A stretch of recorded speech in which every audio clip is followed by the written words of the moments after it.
So one of the things that did happen in this past week was a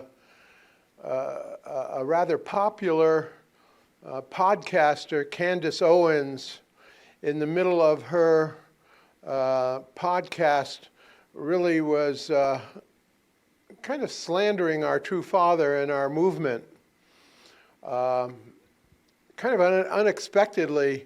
And I think, she's being fed information from Washington Post articles and things like that. So people are feeding her information.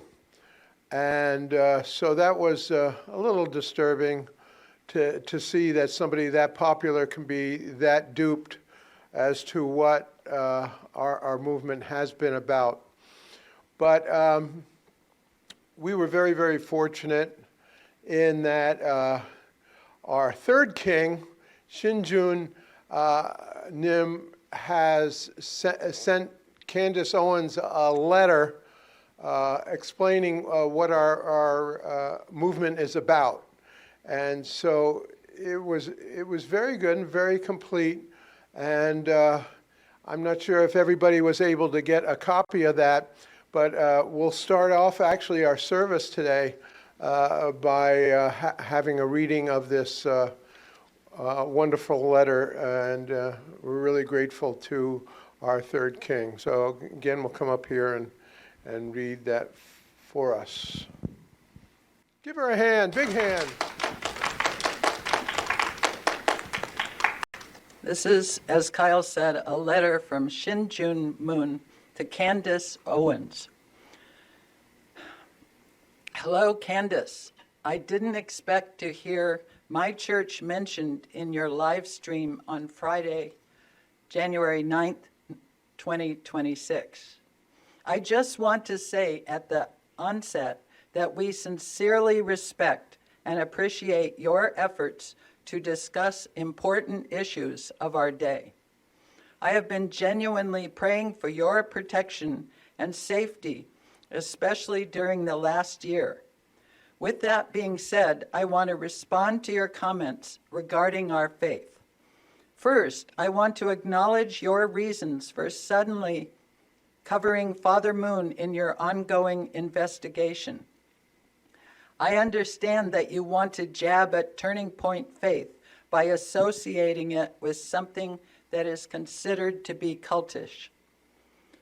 Although I understand that this is an effective tactic to degrade credibility, as a unificationist, I feel obligated to respond to some of the claims / implications about our church.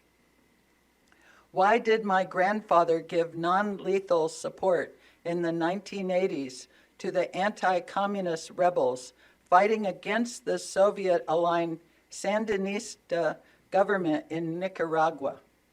It is because he understood the horrific nature of communism, having been imprisoned and tortured in a North Korean death camp for nearly 3 years. He and many other Koreans were liberated when UN, largely American forces, under the leadership of General Douglas MacArthur, bombed the fertilizer factory where they were being worked to death. Father Moon often expressed gratitude to America for saving his country from totalitarianism. So yes, because of his direct experiences, my grandfather did not want to see communist tyranny spread in the Western Hemisphere. That is why he did give humanitarian supplies like food, clothing, and other non-lethal aid to the families of anti-communist Contra rebels. This is something we are proud of. Father Moon invested significant resources from church members in Japan and Korea to America because he understood that what happens in America affects the entire world. He was seriously concerned about the decline of Christianity and the spreading immorality of American youth. He believed that the basis of a healthy society is the spiritual foundation. After all, the U.S. Declaration of Independence speaks about God-given rights. Regarding the science conferences, Father Moon believed that a materialistic worldview was corroding the Christian foundations of the West. He sought to initiate serious dialogue between scientists, people of faith, and scholars to acknowledge the centrality of moral/spirituality-based values to solve real problems in our society. Indoctrination of our children by America's educational institutions that human beings are the result of random, purposeless, materialistic forces does real damage to the spiritual life of many youth and undermines the basis of our rights. Whether it be sponsoring science conferences, cultural organizations, anti-communism education, or Christian institutions, he strived to revitalize America's original God-centered culture. My grandfather also believed that religious leaders should make every effort to guide the world through unity and peace. Given that many conflicts have religious origins, ignoring those roots has doomed many peace efforts to failure. He vehemently opposed virtually all of the wars in the Middle East, something that his appointed heir continues to do. In his meetings with different presidents like Bush Sr., Father Moon explicitly warned him that U.S. involvement in such ventures could backfire and lead to more suffering. Starting in 2003, Father Moon invested a large amount of resources in the Middle East Peace Initiative to bring together Jewish, Christian, and Muslim leaders in mutual repentance. In response, thousands of Christian clergy came to the Holy Land to meet with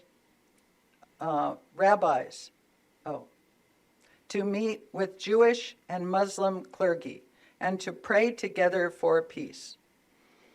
On May 16, 2003, Israeli rabbis signed the Jerusalem Declaration, which repented for the crucifixion of the innocent Jewish young man Yeshua, whom God loved and who was betrayed by the rich and powerful among his own people.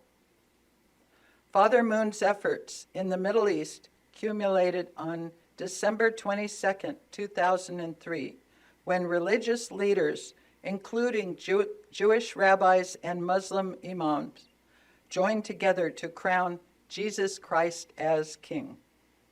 These events reflect our theology, which clearly states that the Jewish people of the first century, especially the leaders, should have listened to Christ's calls to believe in the one whom God has sent, John 6:28-29, and not crucify their king. If you are interested in hearing more about Father Moon's accomplishments, ministry, and teachings, there is some good information at www.secondadvent.org. You can also check out my videos on our beliefs, which can be seen at www.youtube.com/@theadventc2. As you well know, the search for truth is often difficult.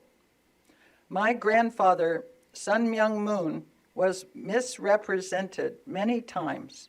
He deserves a closer look. Sincerely, Shin Jun Moon.